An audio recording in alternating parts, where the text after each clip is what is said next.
নমস্কার বন্ধুরা, আপনারা সব কেমন আছেন? আশা করছি আপনারাও ভালো আছেন। আজ একটি রেসিপি আপনাদের সামনে শেয়ার করলাম।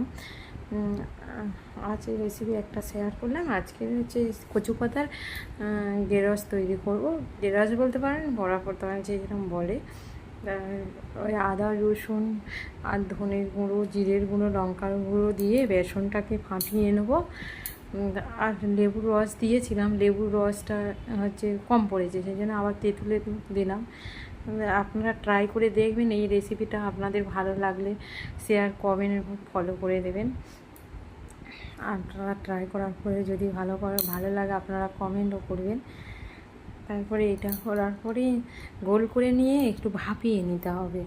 কচু পাতাটাকে ভাপানোর জন্যে দিতে হবে। ওই জন্য আমি দুটো করেছি, দুটোকে মানে গোল করেছি, ওই জন্য দুটোকে আমি ভাপাতে দিয়েছি।